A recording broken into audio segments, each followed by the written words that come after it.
morning, everybody, and hello to those of you who are watching this on our YouTube channel also.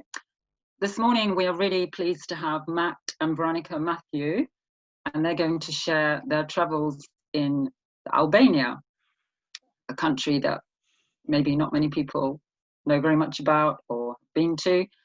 So we're looking forward to this very much. Thanks very much, Matt and Veronica. Just to say that we are all doing this for free, and we are inviting people, if they would like to make a donation to a charity of the speaker's choice. And Matt and Veronica would be very pleased to have donations to the Leicester Sing for Water, which donates money to water aid. Details are in the video, and they'll also be up on the screen during our talk this morning. Just to say that Matt and Veronica, this is their first talk for us, and we are looking forward to it very much. Thank you very much for joining us, Matt and Veronica. So over to you. Good morning. Albania is only a small country, but I do want to have a caveat right at the beginning, which is to say that we're not experts on Albania. We do travel a lot. In fact, we've been traveling together for nearly 60 years, and we've visited 72 countries in that time. And that's not counting places like Gibraltar and Hong Kong as countries. Albania is a very small country, less than 3 million in the population, and it's about a third of them are in Tirana. And so the various towns that we went to are quite small, as you'll see. We always travel independently. We don't go on tours arranged by other people. Some people think that we spend perhaps months at home working out where we're going to go, but we don't. We tend to just book the first hotel, which in this case was in Tirana, and then we book, in fact in Albania, we just travelled around and we had a guidebook, mentioned some hotels, and so in each place we turned up at the hotel and said, have you got a room? And in all cases they did have a room. Now, where is Albania exactly? You've got the map in front of you, and you can see that it's on the eastern side of the Adriatic, and it's the sort of the spur on the boot of Italy is the closest part to Albania on the left, and just west of Albania, not far over the sea. Quite a lot of Italian influences in Albania during the 20th century. It was nearly all enclosed with the former Yugoslavia. So we've got Montenegro to the north, Kosovo, North Macedonia, all part of former Yugoslavia, and to the south we've got Greece, and we've got Corfu, the island really just off the coast in Sarande, right in the south of Albania. If we go to the next, you can see how mountainous it is. We've just showing you the part that we went to, with Tirana at the top now, because we didn't go to the north at all. It was suggested that it might be a little, perhaps crime was a bit of a risk in the north, being not long after Kosovo had gained independence from Yugoslavia. So there have been problems in Kosovo. So we missed that out. Now, taking our route, we started in Tirana. We flew there on Slovenian Airlines. It wasn't possible to go direct. We went to Ljubljana, the capital of Slovenia, changed there. In fact, our plane was late, but it waited. It was all coordinated. The plane waited for us, and so we got to Tirana a bit late as well. So from Tirana, we went south to Elbasan, and then we went eastwards to Podgorica, and then southwards to Korça. Then quite a long trip to Jarek Castro, and then quite a short trip to the coast to Sarande, and then a long trip up to Vlore on what was sometimes a really poor road, and then up to Durrës, which had been the capital before the war, before the Second World War. And then we flew home from there because the airport is a sort of halfway between Tirana and Durrës. Now, to talk about a little bit about the history of Albania. So we start off 4th century BC. It's part of the Greek influence, and so we will see when we went to Sarande, we saw a Greek amphitheatre, which we'll show you. So a 3rd century amphitheatre. Then it became a province of the Roman Empire from the 2nd century BC. Now, after the Western Roman Empire collapsed, it was part of the Byzantine Empire from the 5th century. But over the course of a few hundred years, it was invaded by Normans, Bulgars, Serbs, and in the 14th century, the Ottomans took over, and they conquered the Balkans, defeating the Serbs in what's now Kosovo in 1389, and they occupied much of Albania in the early 15th century. However, there was an Albanian nobleman called Skanderbeg. He united the clans and resisted the Ottomans until 79. So he is the hero of Albania. And all over the place, we would see statues or pictures of Skanderbeg. Now, under the Ottomans, the country was largely ruled by clan chiefs, and by the 19th century, the Ottoman Empire was falling apart. Now, with Greece had independence, so did other states in the Balkans, and Greece and Montenegro and Serbia were all anxious to be taking part of Albania for themselves. And in response to these invasions, independence was declared in 1912. It was recognized by the European powers in 1913, but during the First World War, it dissolved into autonomous territories. So it rather disorganized. Now, one of those territorial chiefs was Ahmed Sogu, and he became the minister in a government which was set up in 1920. He later led a coup and he became the president and then in 1928, he became King Zog.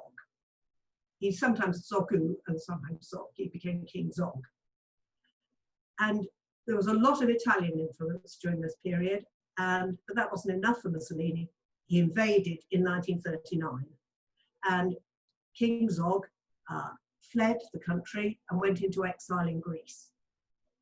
Now, during the Second World War, there was both nationalist resistance allied with Zog and partisans with the Albanian Communist Party, fighting first of all against the Italians, and then after the Italian surrender, against the Germans. And in 1944, the partisans captured Tirana. And the Communist Party came to power after the war under Enver Hoxha. Now, the Communists also controlled Yugoslavia, which split with the Soviet Union in 1948, and Albania sided with the Soviet Union. But after the death of Stalin in 1953 and his denunciation in 1956, Hoxha sided with China. Now, in 1967, religion was banned, and Albania became the only officially atheist country in the world. Now, Mao Zedong died in 1976, and China lost interest in Albania, which had to mend relations with Yugoslavia. And Hoxha died in 1985, so he ruled for about 40 years altogether, and the communist rule collapsed in 1991. Now, the conversion to capitalism didn't go very well. Many Albanians naively invested in pyramid schemes, which failed in 1997, which caused riots, and the government fell. But after that, order was restored, and since then, it's been fairly stable. The country's joined NATO, and it applied to join the European Union, but so far it hasn't been accepted as a member of the EU. Okay. Okay, now I'll hand over to Matt. We actually start to see some of Tirana. In the centre of Tirana, this is a statue of Skanderbeg, together with the Albanian flag, a red flag with, you can just about see, a black double-headed eagle. Albania, in Albanian, is called Shqiperia, which means the land of eagles. And also in the background of the photograph, a mosque. So some mosques survived despite the atheist period. In fact, there's mosque a bit more clearly, and it's in use inside. And a man praying by himself wearing a traditional Albanian cap. During the Ottoman period, a majority of Albanians converted to Islam, but there is still a Christian minority, mostly Orthodox, some Catholic. A more recent monument, the National Historical Museum, with a mosaic showing a heroic band of partisans surging forward, flying the national flag. There's a close-up. In the 19th century, buildings followed a similar pattern to what you might see in Austria or Central Europe. The Furgon, we mentioned in our title, a minibus as an example of here. And we also have quite a use of taxis to go out to places outside towns. There's one here with its bonnet open. This is a building probably of the interwar period, Art Deco style, rather nicely painted now. And the 19th century blocks like this. And more recent block, a mayor of Tirana thought that the grey concrete blocks would look a bit more uplifting, painted in vibrant colours. So there's an example of that, I think. And a more recent building still, if you can make out the title, this is a casino. And also, this is also a recent development because on top of this building here it says investment bank. So, example of capitalism arriving in Albania. And a new Catholic cathedral. Best known Albanian Catholic is probably Mother Teresa.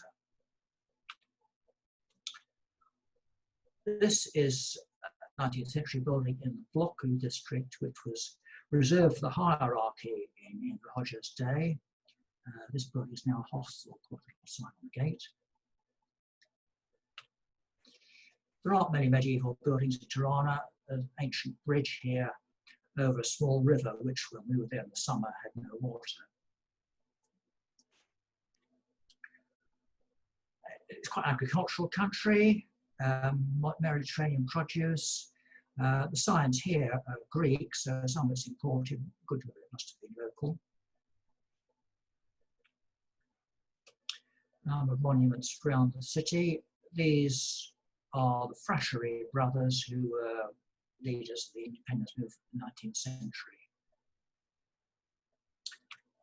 And more recent monuments, during the Second World War, British forces aided the partisans and the nationalists. A number of British servicemen died.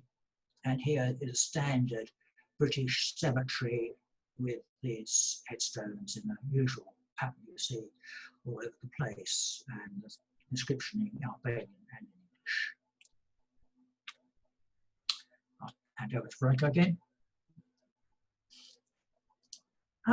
While we were in Tirana, we went to by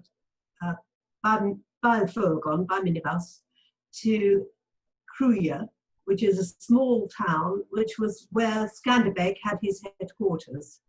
It was the only place in the whole of Albania which we thought was a tourist place. So I think quite a lot of people who visit Tirana, perhaps only Tirana officials, etc., are taken to Kruja. It's a very pleasant little town, but this street had quite a lot of tourist shops in it, with souvenirs. Now, here's a close-up of a souvenir shop, and you might wonder what those little things right in the left-hand corner are. They are little models of pillboxes, because when Enver Hoxha was running the country, he was very worried about Yugoslavia invading. And so pillboxes, thousands of them, were built all around the frontier of Albania. And these little miniature pillboxes have got the Albanian flag, the red with the black eagle on them as well. The road led up to this large museum, which was had a historical museum, but quite a lot about Skanderbeg as well. And as you can see behind, it is a very mountainous country. There was also an ethnographic museum showing what a peasant house would look like in the 19th century. And there you see what would have been the sitting room in a house in the 19th century, with settees round the edges of the room, quite low down compared with ours, and the table is very low too. And that's the old castle on top of the hill, showing a quite interesting roofs in the foreground. And again, with a church, an Orthodox church. And as you can see, with so much stone in the mountains, a lot of these old towns are built of stone, and a couple of old ladies going up the hill. Now we've moved on to Elbasani, and this is, again, it's the Ethnographic Museum. But in fact, in fact it was closed.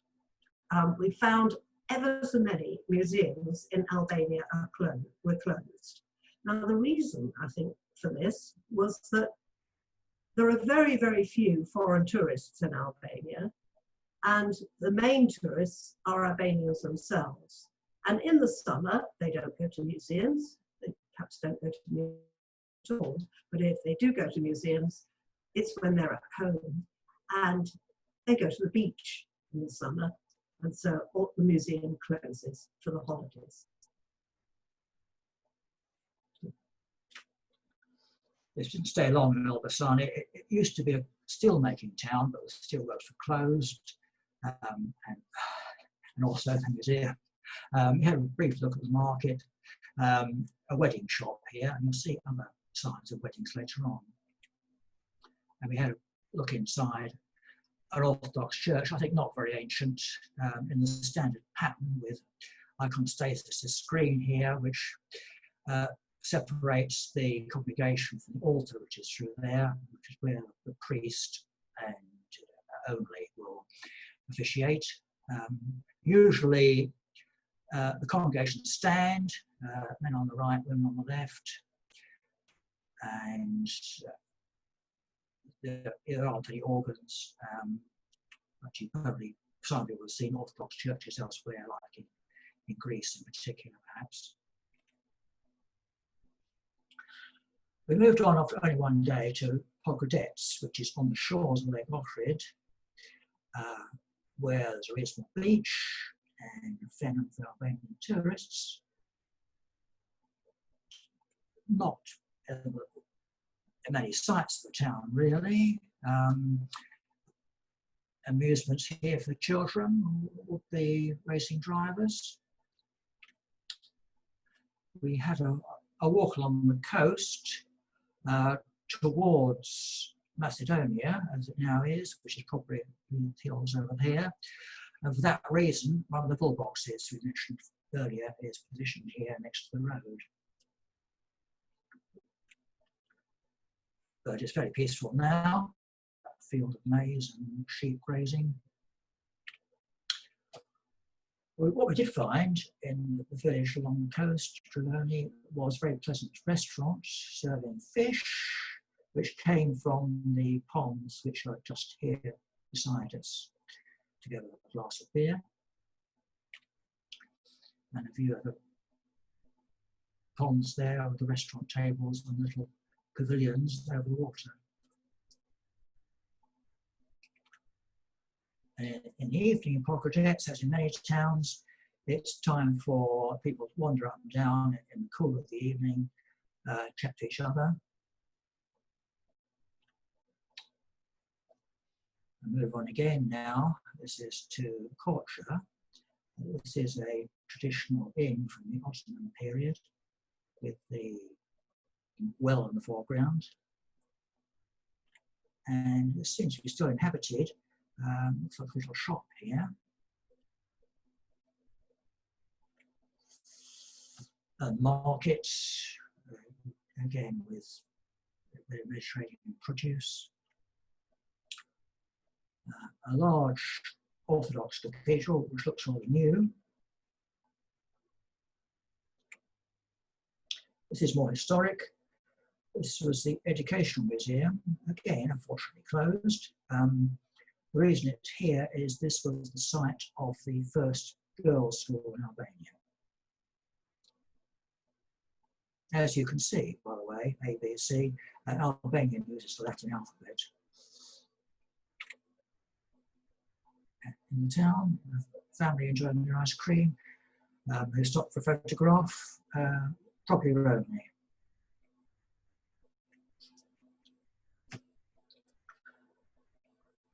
A typical house, which there are many pleasant examples, and unfortunately not all in good state of repair. So we came across quite a number of ruins in various towns in Albania.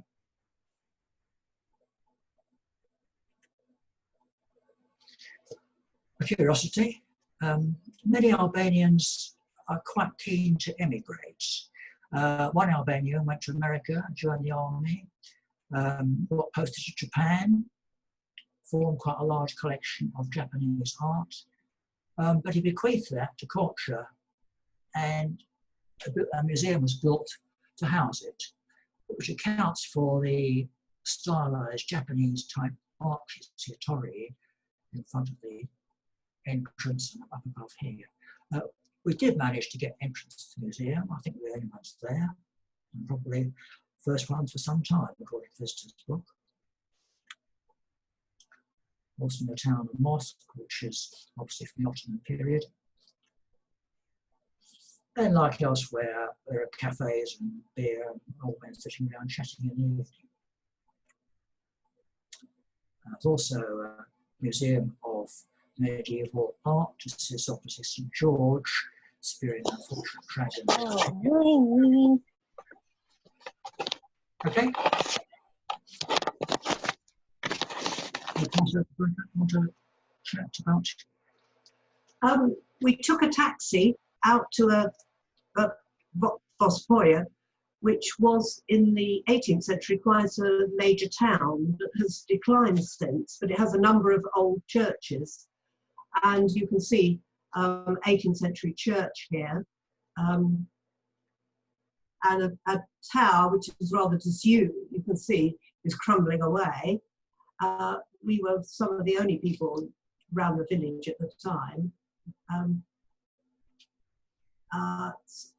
Particularly, we went to see the murals. In fact, you can see these outside, not only poor state of repair, but people have been scratching on them as well. But inside, much better murals. And this was, so you can see some Greek over the at the top of the figures. And more murals that we saw. And it was, as you can see, it's an agricultural village with the hills. And some of the churches are in a very bad state of repair. And we're going on looking. And the same journey, we stopped in a restaurant in a vineyard. And we had, as we did everywhere in Albania, have a fantastic meal. We weren't expecting to have really good food in Albania, but you can see there, that's a salad. And we always had a salad with a main course and always bread and the bread was always warm. It had either been toasted or just warmed slightly.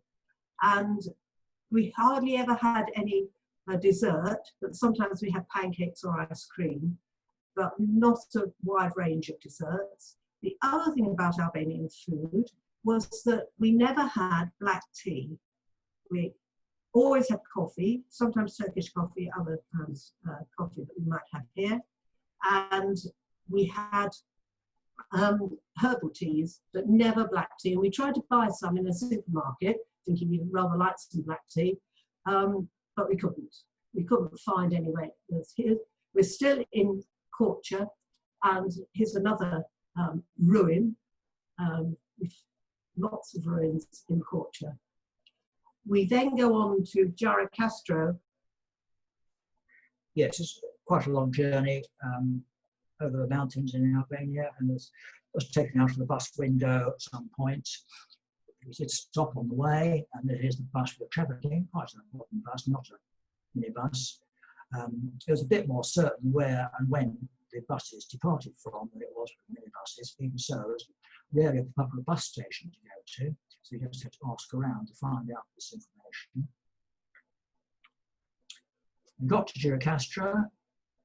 This is the old town's on a hill, looking down from the hill on the new town in the valley.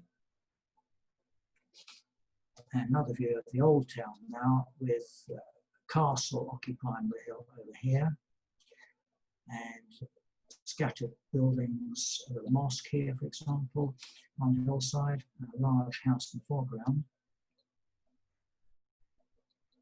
Then down in the town, a cobbled street, rather pleasant. You can see that mobile phones have reached Albania. This sign is not too hard to translate, though the Albanian language is not related to any other we're familiar with, but words like that we can work out. And a very pleasant cafe where, Veronica? We had some fantastic iced coffee with lots and lots of cream on top. We had that several times in Albania. And a view of the rooftops with the slates. And another view of the town, grey slated roofs.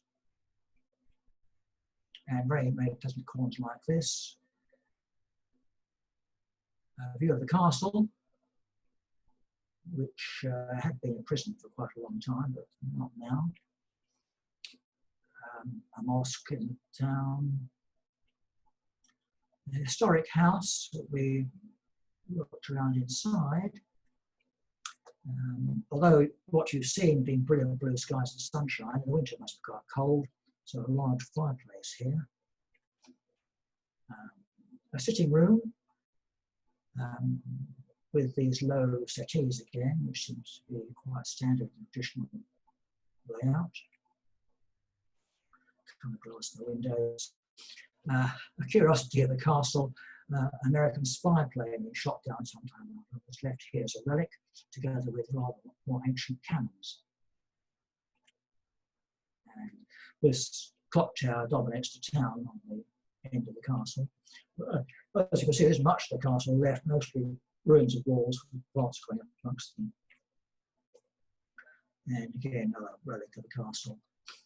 But there are more modern buildings. Someone's making some money here, building this rather nice modern house. A satellite dish. You think it's time for pausing, do you? Yes. Well, okay, well, perhaps we'll finish at Jarek Castro and then pause there. We saw donkeys or mules quite often carrying produce over nice cobbled streets here. And another view of the town with the castle on top. And this is our hotel room in Jarek Castro, laid out in traditional fashion, with carved doors of a cupboard. Yes. Perhaps we'll pause there, shall we? Just to say a few words right at the beginning about Leicester Sing for Water. This is a photograph of singers at one of the concerts we've run for the last 12 years. It would have been the 13th this year. We've raised over £50,000 for water aid over the years. Most of the money coming from the sponsorship of the singers. Singers are asked to raise at least £30 if they can in sponsorship, or their choir can raise money as well. And as you can see, we've got a very dynamic conductor who's conducting the audience to join in one of the songs. And we've got a few pictures of the audience as well. And I'm sure I don't need to tell you how valuable water aid is, because it gives money to countries such as Malawi or Ghana or Ethiopia to put in hygiene, clean water, and how important it is for clean water, because many children have diarrhea illnesses when they're very young. And it's also, women have to go and collect the water and spend a long time collecting water, and this means that women can have education, can set up businesses where, because they're being released from the time they spent collecting water. Okay. Okay, we'll go on with the presentation now. Yes, the church you just saw was closed when we got there, but someone sent for the caretaker, who turned up with the key. So we look around inside. I don't think I've got any photographs of that. It's probably rather too dark for that. And we went on to another village not far away, Libahova, where there was another very pleasant cafe, and there's a huge plane tree. Now we've moved on. We've left Jarek Castro and got to Saranda on the coast, which is a bit of a holiday resort. A number of hotels are being built here, which probably made it a less picturesque town than it was. Some of them not yet finished, and perhaps they might never be finished, I don't know. One up here, one a bit more complete on the front here. The other hotels where construction seems to have paused. But before tourists turned up, there were a fishing fleet, one little boat here still operating, I think. And a bit of beach here. I think this is a little way outside the town, Xamili. But the main attraction of Saranda was Butrint, which is a few miles away, which is originally a Greek settlement, later Roman, and later Venetian. And this fortification probably from the Venetian period. But to get to it, you had to cross a lagoon by this ferry, which was operated simply by the passengers hauling on a rope to pull the ferry across. And quite extensive Roman remains here have been excavated, including an amphitheatre. The guidebook said that the water table had risen next to the lagoon here, so there's now water on the lower course of the amphitheatre, which probably wasn't there at the time the Greeks were sitting there using it. So this dates from the 3rd century BC. We were fortunate when we arrived there that this mosaic floor, which is normally covered in sand to protect it, had been uncovered. We weren't the only visitors there. Probably it's for the benefit of what seemed to be a party of archaeological students that this had been revealed. And a close-up of the mosaic. And a couple of archaeologists at work there, digging and measuring, and drawing. And that is probably the larger party of archaeological students who had come there for the day. We don't know where from. A historic gate with a lion carved on the lintel. The gate is 4th century BC, but not the lion. The lion came much later. There's a museum there, and inside some of the Roman finds. And the basilica, as it's called, remains as a church. This is 6th century AD. Yes, that's Byzantine period. And more the fortifications, Venetian. Moved on again from Sarande northwards up the coast of Vlora over a mountainous road with hairpin bends. You can see another loop of the road just below us, in fact several loops. So the hairpin bends didn't agree with everyone's stomach, I think, and the road was of variable quality. At the top of the pass we stopped, a cafe I think, you get a view of the scenery. We've now arrived in Vlora. This is a museum with the Albanian flag hanging outside, a windless day. A mosque from the Ottoman period. We looked inside. This is the minbar here, where the imam gives his sermon on a Friday, and the mihrab here showing the direction of Mecca. But we stayed in a modern building. This was a little Tozo hotel. Another really modern building. It was mostly a modern town. Well, this is a generator, very important in Albania. The electricity supply is erratic, and that would be polite to say it was always going off.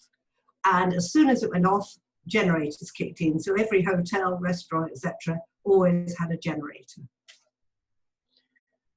Which made quite a noise and sometimes smell as well.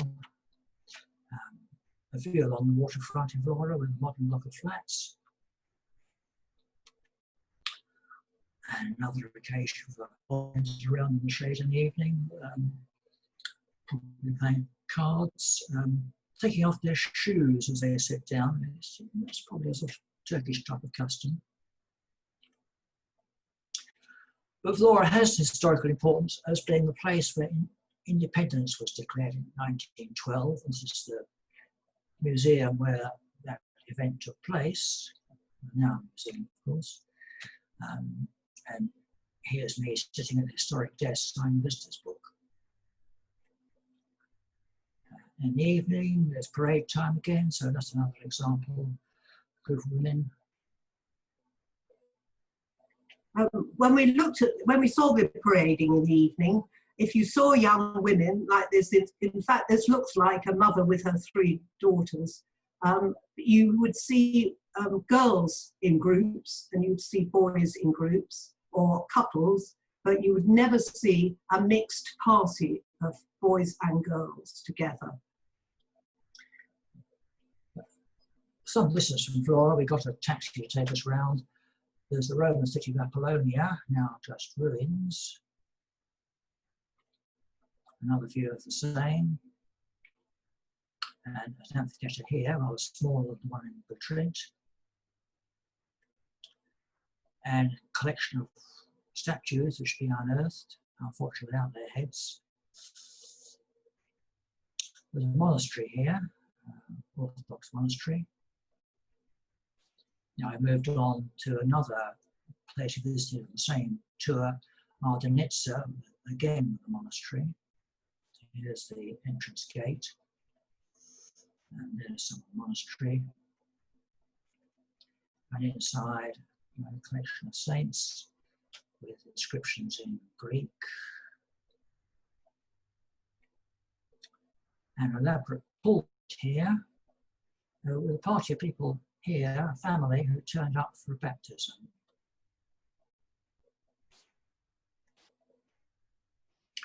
But Vlora too is a bit of a resort, and here's tourists on the beach. And also on the beach, it's not only the old man, the old ladies too, they time for sit down and chat. We happened to come across a folk festival with dancers, and here 2 young men in traditional Albanian costume, and women here, and a young man with a traditional Albanian cap holding an Albanian flag.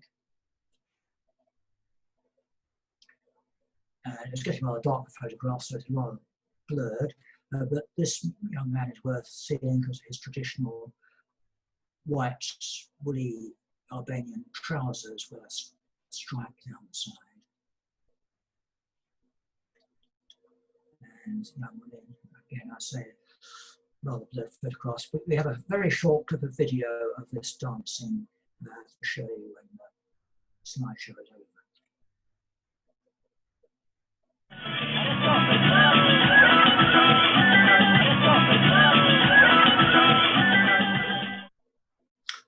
Moved on again now to Barati inland, another town on a hillside. The sign here again says Ethnographic Museum.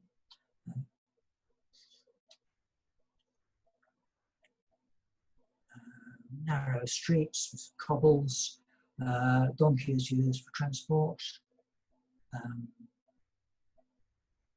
Young woman in shorts there, possibly on her mobile phone.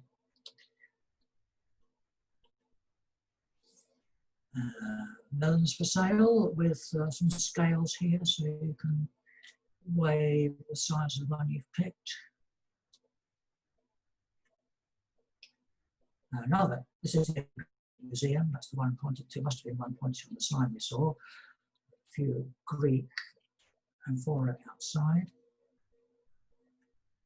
And inside, kilns on the floor.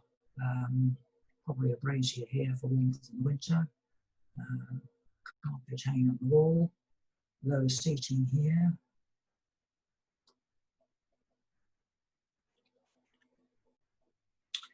And this is a view down from the town, with the castle probably on top. Down below here, on just the corner of the photograph, red roofs of the old town. Tiles here rather than slates, as they were in Jarek Castro, and the new town spread out on the river. And a few down to church, probably called Orthodox. Another view of the town from above, definitely an Orthodox church here, and the mosque here, which I think was named the Lead Mosque after its lead dome. And down below the transport, not from a bus station, but the obvious place you might find your bus in the town square. 2 buses, a minibus, another minibus there. And this was the Lead Mosque view from below, a couple of minibuses. There's another mosque, inside view of the dome. Arabic inscription around here. Another Muslim monument. This was a centre where Muslim scholars would congregate to discuss, stay for a while, and this is the living quarters attached to it. And the old streets have many narrow, cobbled, stepped alleyways, are pleasant. Another corner. And here too, with plants outside. And again, very picturesque. At the top of the hill is the castle, attached to it, an Orthodox church. And the castle was a favourite spot for wedding photographs. Perhaps we were there on a Saturday, which was a sort of day for weddings or preparation for them. And here's the wedding party itself, the people dressed up in their best for the occasion. And a bridal couple coming down for waiting. A large head of the Emperor Constantine here, against the walls of the castle. And there's the wedding party making up the church. And the car ready to take the couple away after the service. So Albanians take their weddings quite seriously. A view of Barati from below. A mosque here, many tiled roofs. A number of satellite dishes.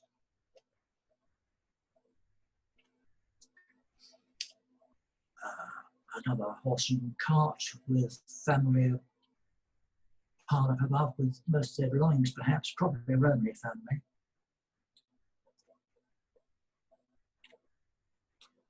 And in the evening, a cafe, and sitting around smoking, drinking coffee.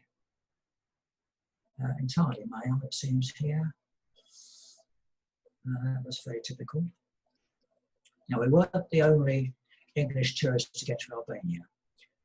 Edward Lear did a tour around it in the 19th century and probably sketched a number of places. Perhaps the art gallery contained reproductions of his drawings, but unfortunately it was closed. So we never found out when that was so.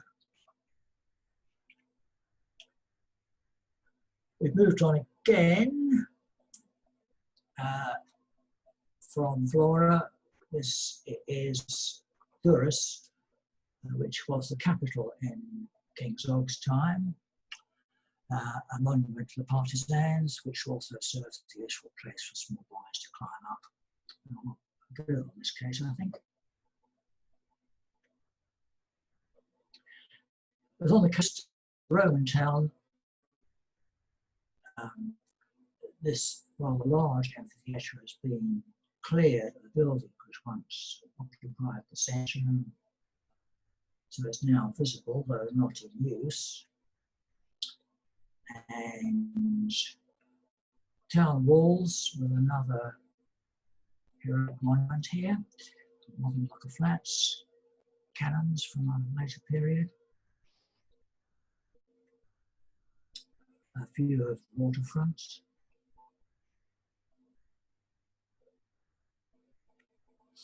Another view of the waterfront, looking up the hill, and the building up here overlooking the town was King Zog's palace, which now serves as a base for mobile phone masts. But this palace was damaged in the riots of 1997. It's not open to the public.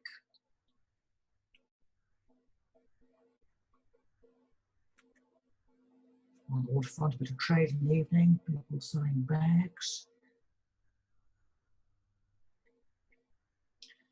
An archaeological museum, quite modern. Some of the exhibits inside, clearly Roman. As you see, there weren't many other visitors when we were there.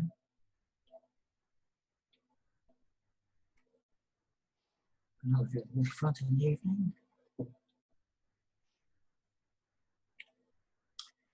And a view down from the hill towards the port.